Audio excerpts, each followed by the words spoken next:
Olá, meus amigos, que Deus abençoe a todos nesse momento. Então vamos dar continuidade ao nosso estudo do Evangelho segundo o Espiritismo. Nós estamos falando alguma coisa do capítulo 2 do Evangelho, Meu reino não é deste mundo. Já falamos sobre a introdução no vídeo passado, quando dissemos alguma breve análise sobre a vida futura, o plano espiritual. E agora nós vamos falar a respeito deste item, na continuidade, a realeza de Jesus. Aqui, quando Jesus diz a Pilatos, sim, eu sou rei, mas meu reino não é deste mundo. Se fosse deste mundo, os meus viriam me libertar, retirar daquela posição que Jesus se encontrava. Então Jesus, naquele instante, ele se intitula rei. E como nós devemos compreender isso? Como nós devemos analisar essa afirmação de Jesus? Ora, será que Jesus estava falando que realmente ele era um soberano sobre todos nós? Rei, que é a compreensão que nós temos. Porque mesmo no nosso tempo atual, ainda existem alguns países que possui a figura do rei e da rainha. Nós lembramos agora a rainha da Inglaterra, se não me engano o rei da Suécia, salvo engano o rei da Espanha. Então existem alguns países que ainda a figura do rei ou da rainha está presente, naquele sistema de governo. Mas Jesus, será que realmente ele quis dizer isso? Que ele se intitulou rei e que ele era esse soberano que estava acima de todos nós e que nós seríamos súditos dele? Certamente que não. Porque quando Jesus utiliza esse termo, sim, eu sou rei, ele estava preparando o seu ensinamento seguinte, que era para falar que o seu reino não é deste mundo. Então Jesus ali, ele trouxe para a nossa reflexão sobre uma revelação, dizendo que existe um outro reino, que existe um outro plano, que existe um outro mundo, e que Jesus disse que o mundo dele é um outro. E como nós interpretamos isso? Não que Jesus é um rei como nós conhecemos aqui na nossa sociedade humana, mas Jesus estava ali dizendo que o seu reino era de um outro mundo, o seu reino não é deste mundo, que era o seu reino de paz, de equilíbrio espiritual, o reino onde vigorava o sentimento do amor ao próximo. Então nós compreendemos desta maneira a interpretação que nós fazemos. Então ali, naquela introdução que nós fizemos, nós analisamos a existência desse outro reino, que é o plano espiritual que nos foi revelado posteriormente e revelado com riqueza de detalhes pela doutrina espírita, que é a morada primeira, de onde nós viemos e para onde nós vamos retornar após esse estágio nessa existência material. Mas vamos retornar então.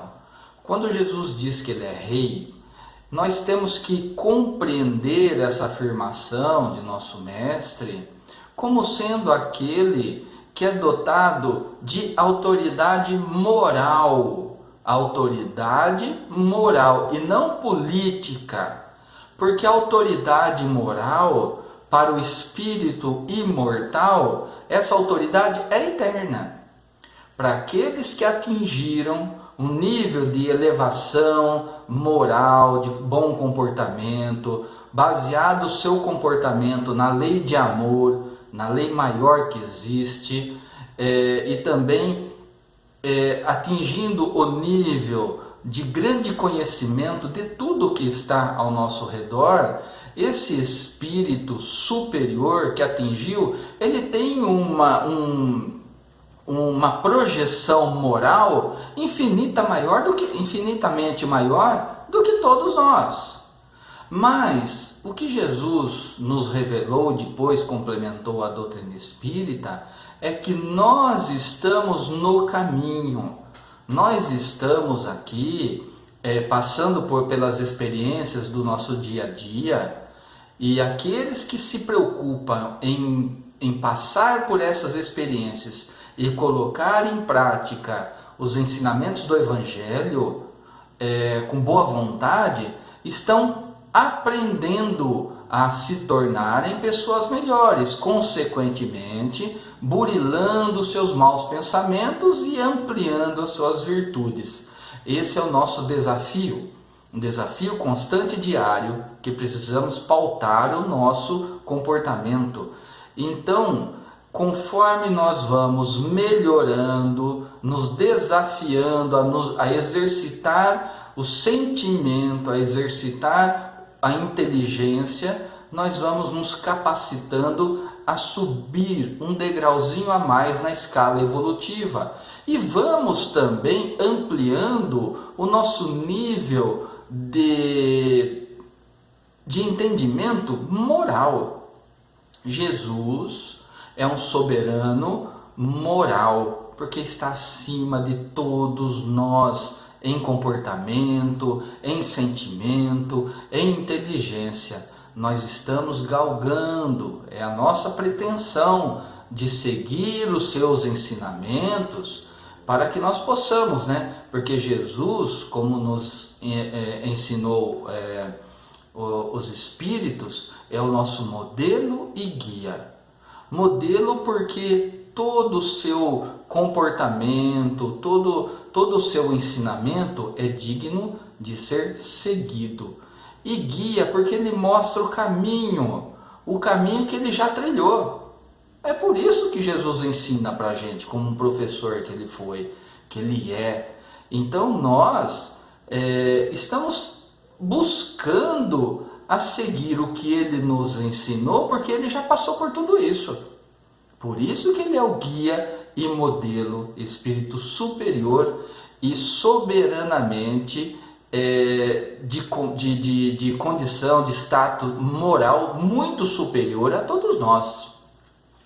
Esse é o nosso desafio.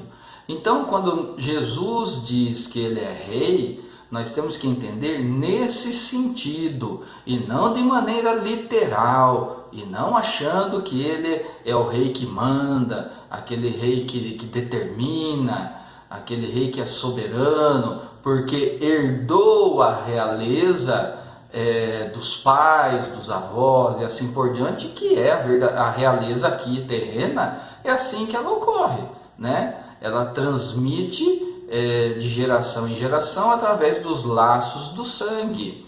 Muitas vezes aquele que chega ao status de rei, ele não tem qualificação moral alguma para estar naquele nível de ser soberano e de mandar em relação aos seus súditos.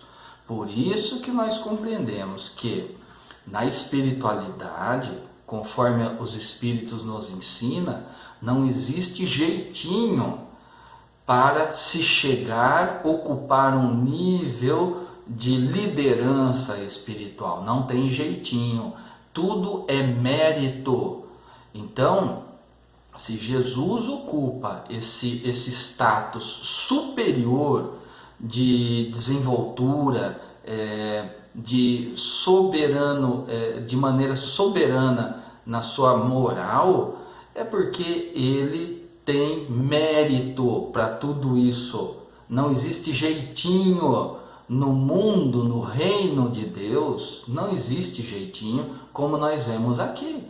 Muitos ocupam cargos de liderança, cargos de grande responsabilidade, mas não tem a capacidade que aquele cargo exige, porque foi conduzido para aquele cargo de maneira não muito, com nenhum critério, um critério razoável para se estar naquele cargo, mas por outros interesses escusos, obscuros e assim por diante. Mas nós vemos que na espiritualidade, a liderança espiritual é aquele que é superior aos demais em conhecimento intelectual e também em comportamento moral. Me recordo que no livro Nosso Lar existem alguns ensinamentos em relação a isso, porque o governador do nosso lar, daquela cidade espiritual, ele é o que está acima de todos, acima no sentido de conhecimento e acima no sentido de comportamento moral, de moralidade sobre todos os outros. Por isso que ele é o governador. Os ministros também estão ocupando os cargos de ministros no nosso lar, porque são superiores moralmente e de inteligência. E é assim que lá funciona. Não é possível enganar ninguém. Então, retornando aqui à nossa reflexão, a realeza de Jesus, devemos compreender que é a realeza moral, aquela realeza que é imperecível, ela não é herdada, mas ela é conquistada. Conquistada com muito trabalho, conquistada com burilamento do espírito, conquistada com grande aprendizado, grande estudo. Essa é a realeza que nós devemos compreender, a realeza de nosso Mestre Jesus. Então, para a nossa reflexão, vamos trazer para o nosso dia a dia, se nós estamos nos esforçando para realmente conquistar o nosso status moral de acordo com um bom comportamento. Se nós estamos nos esforçando para colocar em prática os ensinamentos do Evangelho, os ensinamentos da doutrina espírita, se nós estamos nos esforçando para não sermos vingativos ou termos paciência em relação ao nosso próximo, o diferencial, meus irmãos, o que vai determinar a nossa condição de equilíbrio e de paz no plano espiritual, no retorno à nossa verdadeira morada, é justamente isso, o nosso esforço aqui de nos tornarmos pessoas melhores. Esforço contínuo. Não é sermos perfeitos, não significa que nós não vamos errar, não é isso. Mas se errarmos, termos a consciência do erro ocorrido e nos esforçar para reparar aquele erro.